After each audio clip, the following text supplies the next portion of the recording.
Assalamualaikum warahmatullahi wabarakatuh. Malam ini saya baru bangun tidur ya, jam 4 subuh. Pada pembahasan kali ini saya ingin membahas tentang 3 hal yang membuat keuangan kita selalu tersedot. Apa saja itu setelah yang satu ini ya.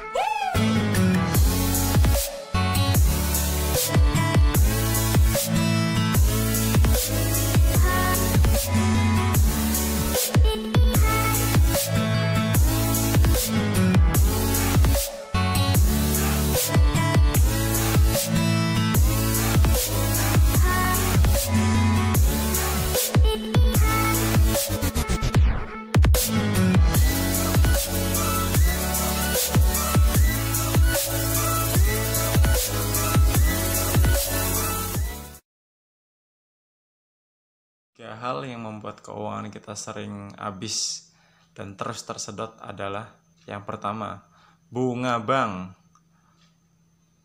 Kenapa bunga bank? Karena namanya bunga seharusnya wangi, tapi kalau untuk bunga bank rasanya pahit sekali pemirsa. Seperti pengalaman yang sedang saya alami juga ya sekarang ini. Saya punya rumah yang saya tempati sekarang ini, tempat kita bikin video ini. Itu harga case-nya dulu kalau saya beli case adalah 780 juta. Dengan pembayaran DP yang saya udah lakukan waktu itu adalah 300 juta. Jadi pokok hutangnya itu adalah sebentar, saya hitung dulu ya. 780 juta dikurangin 300 juta. Berarti total pinjamannya adalah berapa? 480 juta. Oh sorry, sama ada biaya lain-lain seperti pajak dan lain-lainnya, itu totalnya sekitar 30 jutaan. Nah dari situ setelah saya bayar semuanya, kemarin saat akad kredit di tahun 2018 yang saya dapatkan pinjaman dari bank adalah 517 juta, dimana per bulannya yang harus saya bayar adalah 4.700.000 gitu. 4,7 juta itu pun hanya 5 tahun pertama ini. Terus setelah 5 tahun dengan sistemnya floating. Floating itu adalah mengikuti suku bunga pada saat itu. Jadi mungkin bisa jadi 5 juta atau mungkin jadi 5.500.000 per bulannya, tergantung suku bunga dari Bank Indonesia nantinya. Gitu. Jadi setelah 5 tahun di tahun ke-6 berarti di angsuran ke-61 itu bukan 4,7 juta lagi, tapi bisa lebih tuh karena mengikuti suku bunga di tahun itu nantinya. Nah, dimana kalau kita hitung flat aja ya, contoh misalkan anggap aja ini, tapi nggak mungkin ya, tapi kita hitung secara ini aja, secara keuangan kita yang salah. Ini contoh dari kasus saya sendiri aja ya. Saya punya kesalahan, malahan bukannya duit yang saya punya itu buat mengembangkan usaha, tapi malah saya pakai untuk KPR. Ini kasusnya saya sendiri dulu aja ya. Dari pinjaman bank 517 juta itu saya dapat cicilannya per bulan adalah 4,7 juta selama 15 tahun. 15 tahun atau 180 bulan. Dimana kalau kita kalikan dari 180 bulan dikali, anggap aja flat 4,7 juta per bulan, itu adalah 846 juta.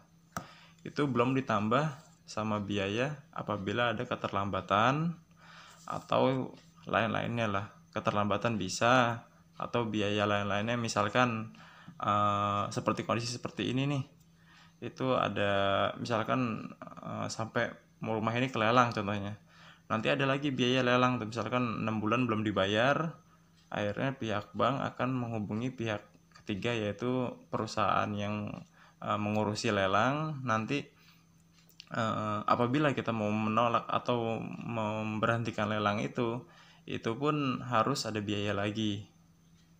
Jadi selain kita kena denda, selain kita kena bunga, kita kena denda dan kena biaya kalau nggak salah pembatalan lelang. Jadi ada 3 tuh kalau misalnya kondisi macet ya. Syukur-syukur sih kalau nyicil tapi nggak ada masalah dengan cicilannya. Jadi tiap bulan lancar. Cuman kondisi seperti ini, seperti saat sedang pandemi corona seperti ini,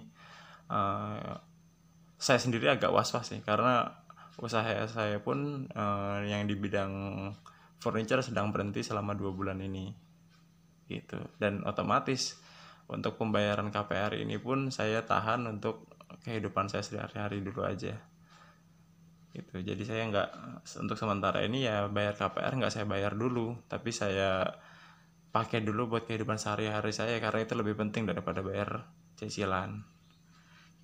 Nah, sekarang hitung-hitungannya lagi ya. Dari 4,7 juta dikali 180 bulan adalah 329 juta. Udah saya hitung barusan. Kok 300? Salah. 4,7 juta dikali 180 bulan adalah 846 juta rupiah. Dari situ, dari 846 juta itu kalau dikurangi dari pinjaman yang saya dikasih sama bank adalah 517 juta. Berarti profitnya bank adalah 329 juta. Bayangin, kita punya duit 517 juta, kita pinjemin ke orang, dan biaya baliknya tuh 517 juta. Itu kalau flat. Tapi ini nggak mungkin, karena pengalaman yang udah-udah tuh namanya KPR itu pasti setelah masa flat, kayak saya 5 tahun ke-6 nanti bakalan lebih tinggi nantinya angkanya. Bisa jadi saya mungkin 5 juta atau 5 juta 500. Kayak contohnya ada saudara saya yang juga punya kontrak KPR dengan bank, dengan salah satu bank BUMN justru ini malah. Dia beli rumah seharga 300 juta. Terus membayar DP waktu itu totalnya semuanya sama biaya surat-surat adalah 80 juta. Dari pihak bank itu memberi pinjaman kepada saudara saya itu adalah 220 juta. Dimana kalau nggak salah cicilan flatnya sama kayak saya selama 5 tahun juga, 60 bulan. Nah, setelah 50 bulan setelah 60 bulan, di bulan ke-61 itu otomatis cicilannya nggak sama lagi seperti sebelumnya. Nah, dimana dia juga sama 15 tahun, pinjaman 220 juta, per bulannya adalah 2.200.000 selama 5 tahun. Nah, di masuk tahun ke-6, dia coba datang ke bank tersebut, bank BUMN yang dia pinjami itu. Terus coba nanya lah, ini kondisi waktu itu alhamdulillah mungkin lagi ada rezeki lebih, mau nyoba barangkali. Ini kan hitung-hitungan kita nih, kalau hitungan kita kan 2,2 juta dikali 60 kali itu adalah 2,2 dikali 60 bulan. 60 bulan kali 2 berarti 200.000, 120, anggapnya 2 juta deh. Saya nggak ada kalkulator ya. 120 jutaan pokoknya udah. Itu karena berarti kan mungkin tinggal 100 juta lah. 100 berapa juta, 150 mungkin. Ternyata begitu kagetnya waktu pas ditanya ke bank, total pinjaman yang harus dikembalikan kalau mau pelunasan cepat nih ya. Pelunasan cepat itu belum ditambah sama penaltinya. Jadi kalau pelunasan cepat ada biaya penaltinya karena mencederai kontrak katanya. Nah, itu ada biaya totalnya sebelum penalti itu adalah 180 juta. Nah, berarti kan saya langsung mikir di situ. Dari pinjaman yang dia pinjam tuh 220 juta, selama 5 tahun dia udah bayar 120 sampai 130 juta. Ternyata begitu mau melunaskan masih ada 180 juta. Berarti 120 sampai 130 juta dikurangi 220, seharusnya masih tinggal 90 juta kalau hitungan kita ya. Tapi di sini masih ada 180 juta, berarti sekitar 90 juta itu adalah untungnya bank kalau kayak gitu. Berarti selama 5 tahun saudara saya ini membayar 90 juta ke bank otomatis berarti kan. Nah, sistem ini yang bikin tanpa terasa duit kita kesedot, karena bank itu mempunyai sistem yang dibilang sistem anuitas dibilangnya. Jadi suku bunganya suku bunga anuitas. Jadi dimana waktu awal kita nyicil itu dari 2,2 juta, mungkin pokok yang dipotong adalah cuman sekitar 500.000 atau 400.000. Sisanya 1.800.000 atau 1.700.000 itu masuk ke pokok bunganya. Jadi untungnya si bank tuh segitu besar dulu di awal. Besar, dia ngambil untung yang besar dulu, ntar begitu udah hampir lunas ya tinggal dikit tuh untungnya si bank. Jadi makanya diberlakukan sistem kalau kita pelunasan cepat itu akan dikenakan biaya penalti, karena dia juga nggak mau untungnya sedikit, maunya untungnya besar gitu. Bank juga nggak mau namanya untungnya kecil gitu loh, bunganya kecil dia nggak mau, karena salah satu salah satu cash flow-nya dia adalah yang mendapatkan bunga bank itu, keuntungannya dia. Nah, jadi teman-teman yang masih berkecimpung di bidang bank atau leasing, mohon ini ya, belajar lagi untuk hitung-hitungan seperti ini ya. Yang kedua ini untuk teman-teman biasanya para pengusaha pemula ya. Jadi banyak teman-teman pemula ini yang mungkin punya uang sendiri, tapi ingin menjalankan bisnis masih bingung. Akhirnya dia mungkin lihat di luar ada bisnis yang bagus, nah akhirnya niru-niru. Contoh misalkan ada warung soto itu di daerah tersebut kok sepertinya laris, akhirnya dia nyewa ruko, nyewa kios, terus buka warung soto. Padahal keahlian dia bukan di bidang itu sebenarnya, bukan di bidang soto. Jadi untuk khusus masalah spekulasi usaha ini, teman-teman harus sangat hati-hati juga ya, karena namanya usaha itu bukannya untuk menghambur-hamburkan duit sebenarnya. Kita punya duit 100 juta, kita nyewa kios, kita nyewa ruko, kita desain interior untuk tempat usaha kita itu, tapi nggak memikirkan bagaimana caranya orang-orang bisa menghasilkan menghasilkan keuangan, menghasilkan profit untuk melanjutkan usaha yang kita bangun itu.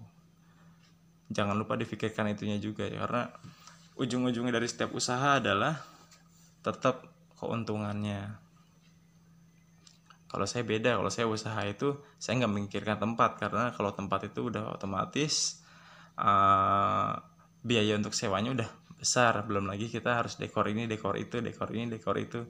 Kalau saya yang paling penting marketnya dulu, saya jadi cari pasarnya dulu, baru saya pilih produknya apa nih kira-kira yang dibutuhkan oleh pasar tersebut. Nah, baru saya jualan di situ, supaya aman, supaya modalnya pun ya, modal di bawah 1 juta pun bisa jalan tuh untuk usaha seperti itu, ya kan. Jadi teman-teman untuk yang biasa spekulasi usaha seperti ini terus usahanya nggak jalan, mohon dipikirkan lagi untuk cara usahanya ya, jangan sampai kayak gitu. Apalagi kalau untuk udah spekulasi usaha gini, modalnya minjem lagi, nah begitu usahanya tutup bahaya tuh, dikejar-kejar kolektor, dikejar oleh bank atau leasing, pusing. Saya sendiri pun pernah merasakan seperti itu. Sampai sekarang pun masih ada beberapa kolektor yang makin akrab sama saya, karena bolak-balik ke sini saya kasih jamuan yang baik, saya kasih jawaban yang baik. Kalau ke sini pun saya ngobrol dengan baik-baik. Kalau saya belum ada dana, saya bilang. Kalau udah ada dana ya kadang mereka saya panggil supaya datang ke rumah saya ambil dana yang tersebut gitu. Jadi jangan, teman-teman juga ini sedikit intermezzo ya. Jadi teman-teman yang punya utang tuh jangan takut sama didatengin kolektor gitu loh. Kolektor itu memang tuh gini loh, kalau kolektor itu jangan kita anggap mereka itu seperti mau merampok kita gitu loh. Karena kolektor itu tugasnya memang menagih gitu.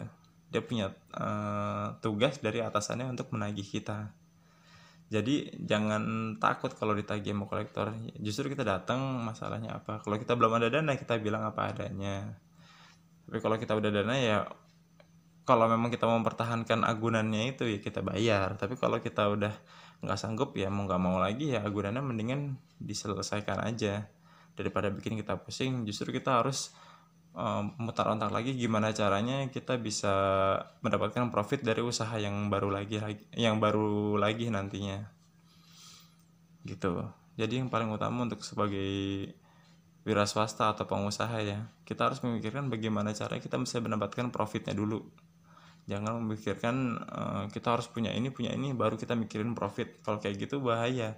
Nanti yang ada usahanya yaitu sering gulung tikar kalau nggak tahu cara pemasarannya. Karena paling utamanya pemasaran dan mendapatkan closing profitnya itu. Itu yang kedua ya. Yang ketiga itu adalah gaya hidup biasanya. Nah, banyak juga teman-teman nih yang gaya hidupnya agak tinggi ya. Contoh, misalkan kerja punya penghasilan 10 juta, 20 juta per bulan, tapi gaya hidupnya tinggi, jadi percuma juga gitu loh. Kayak contohnya kemarin sempat viral tuh yang katanya punya gaji 20 juta, tapi karena sedang dirumahkan dari kantor, dari perusahaan dikasih gaji hanya separuhnya yaitu 10 juta. Tapi dia punya tanggungan rumah dan mobil tuh totalnya 9.500.000. Nah, jadi sisanya cuma 500.000. Dari situ agak lucunya. Terus minta tolong pemerintah untuk membantu dia karena dia juga kesulitan dana karena sebulan cuma megang duit 500.000. Gitu. Jadi makanya kan banyak yang bilang lucu tuh kayak gitu.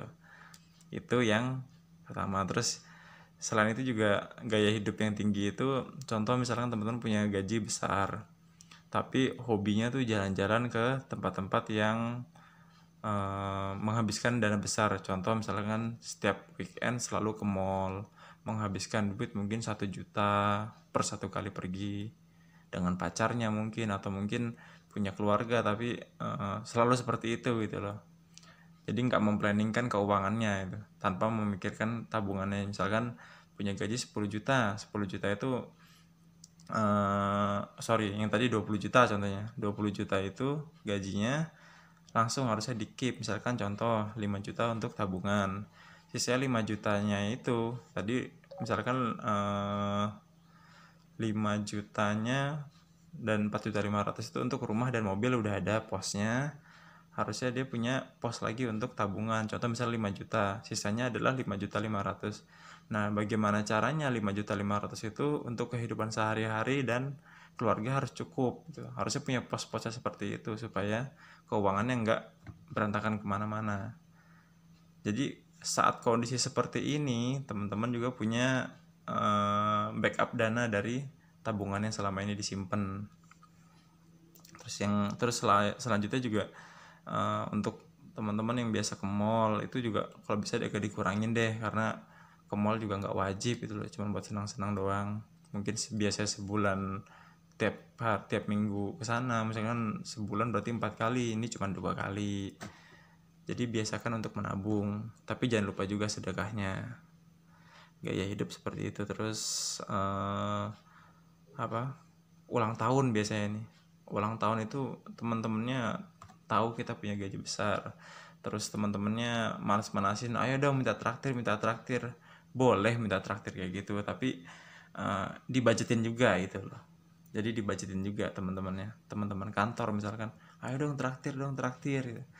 Harus dibajetin. Nah, saya punya budget misalkan udah ngobrol dulu sama, kalau kita udah punya istri ya, saya biasanya di kantor gini, biasanya ada budget ini nih buat kalau saya ulang tahun. Nah, itu bisa juga misalkan satu kantor satu bagian ya, misalkan kita bagian keuangan itu ada 5 orang. Nah, kita bikin sistem iuran aja di situ. Jadi per bulan kita bikin uang kas aja di situ, kan bisa lebih murah tuh. Misalkan per bulan 50.000. Nah, 50.000 itu per bulan berarti 1 tahun itu kan 600.000 tuh. 600.000 dibagi orangnya ada 5 atau 6, misalkan 6 orang, 600.000 berarti 3,6 juta. Nah, dari uang kas itu biasanya kalau misalkan ya ada yang ulang tahun, ya makan-makan di tempatnya sederhana lah dekat-dekat kantor situ, ambil dari uang kas itu bisa juga menghemat biaya untuk gaya hidup biasanya ya orang-orang kantoran seperti itulah.